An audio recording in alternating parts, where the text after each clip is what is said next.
Back to news. ఏఓబీలో జరిగిన encounter ఆర్కేను target చేసింది కాదని, ఆర్కే పోలీసుల అదుపులో లేరని ఏపీ డీజీపీ సాంబశివరావు సాక్షి టీవీతో స్పష్టం చేశారు. ఏఓబీలో భారీ ఎత్తున మావోయిస్టులు ఉన్నట్లు సమాచారంతోనే పోలీసు బలగాలు కూమింగ్కు వెళ్లారని తెలిపారు ఆయన. పరస్పరం ఎదుర్కోవడం వల్లే ఎదురుకాల్పులు జరిగాయన్నారు. భారీ ఎత్తున లభించిన అత్యాధునిక ఆయుధాలను బట్టి మావోయిస్టు అగ్రనేతలు అక్కడే ఉండే అవకాశం ఉందని అన్నారు.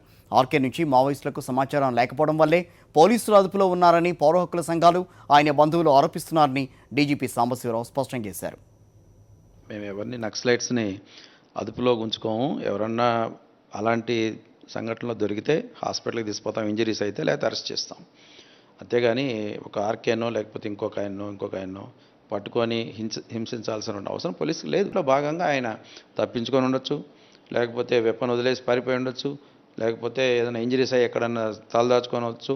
వాట్ ఎవర్ ఇట్ ఈజ్, ఆయనకి ప్రస్తుతానికి పౌర హక్కుల సంబంధాలు సివిల్ లిబర్టీస్ అనండి, లేకపోతే వాళ్ళ రిలేటివ్స్ అనండి, ఎవరైనా అండి, దెన్ నథింగ్ రాంగ్. మూడు వైపులా నీళ్లు ఉన్నాయి ఆ ప్రాంతానికి, ఒకవైపు కొండ ఉంది. సో పోలీసులు కొండ వైపు నుంచి కటాఫ్ చేస్తున్నప్పుడు ఎక్కడికి తప్పించుకోలేరు. మా బాధ్యత ఏంటి? లొంగిపోమని అడుగుతాం. ఇప్పుడు పట్టుకోవద్దు, మీరు విత్డ్రా చేయొద్దు అంటే మేము చేయలేము ఆ పని. Because our job is to maintain peace in the society, order. ఎవరన్నా నలుగురు అదే అడవిలో ఉన్నారు కాబట్టి సరిపోయింది. రోడ్డు మీదకి వచ్చి AK-47 తీసుకొని తిరుగుతుంటే పోలీస్ డిపార్ట్మెంట్ గురించి మీరు ఏమనుకుంటారు? Same is the case. 10 మంది అమాయకులను చంపారు లాస్ట్ ఇయర్. గమ్ము కూర్చోవాలన్న police department. We have to arrest them. When we want to arrest them will go there. వాళ్ళు ఎదురుకాల్పులు జరిపితే సెల్ఫ్ డిఫెన్స్లో మేము కూడా ఎదుర్కోవాలి.